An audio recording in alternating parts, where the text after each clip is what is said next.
Magandang umaga po sa lahat ng manonood. At doon po sa tatambay ng aking video, maraming pong salamat. Ipasyal ko po kayo dito sa aking alagaan ng manok. So balik na rin natin. Ito po dati ay nag-umpisa lang ako sa dalawang babae at isang tandang. Yung isa po native, yung pula ay Rhode Island, at ito naman lalaki ay half Rhode Island, half native. Ito namang lalaki na to, nung mabili ko noon 1 month ago, 1 kilot kalahati lang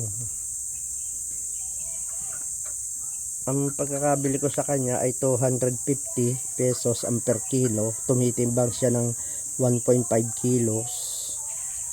So bali siya ay 425 nung nabili ko. So nung tinitimbang na, nakita ko kumakayot ang sipon niya. Tapos nung nasa akin na, ang baho. So ako naman ay aware sa mga ganoong ng manok, dahil dati na ako nag-aalaga ng mga manok nung araw. So alam ko may sipon, may sakit. Nakahiyaan ko na lang na ibalik. Pero anyway, it's no big deal for me naman, dahil nakakaintindi ako sa pag-aalaga ng manok.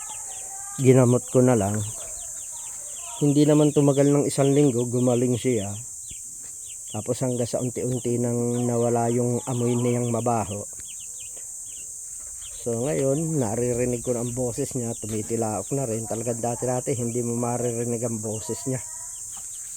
At ito naman yung mga sisiw ko, mga papisa. Halo na ang Rhode Island at saka ang native. Masisigla.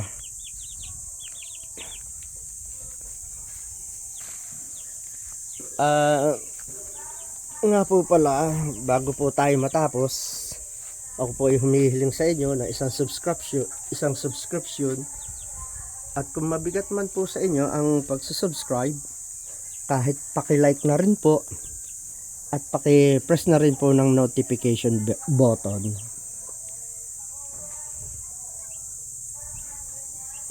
At doon naman po sa mga bagong kaibigan, nadidikit, asahan nyo po, magbabalik po ako.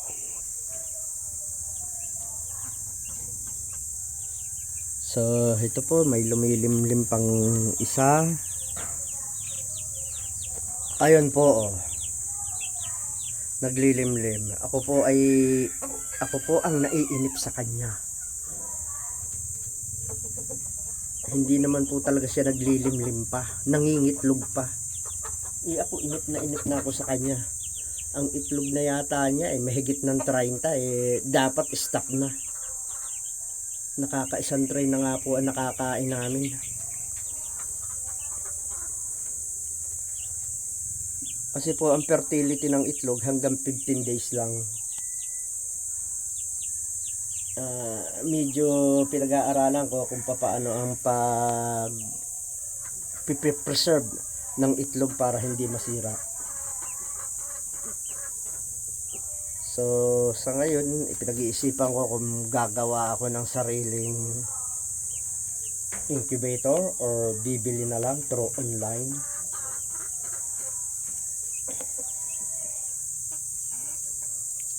Yan po.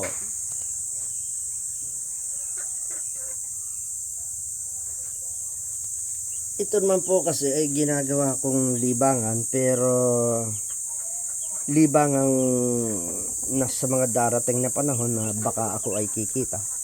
Kumbaga, hindi ko naman po masabi kung ano mangyayari sa mga darating na panahon.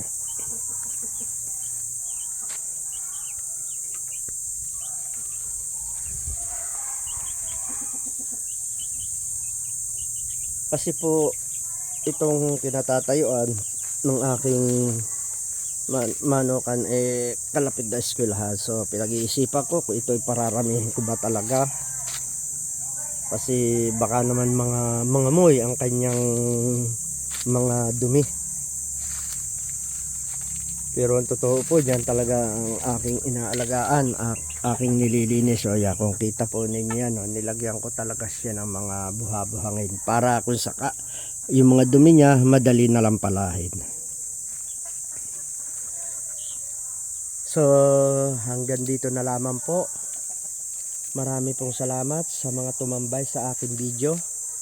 Shout out po sa inyong lahat. Mabuhay po tayo. God bless us. Hanggang dito na lamang po. Babush!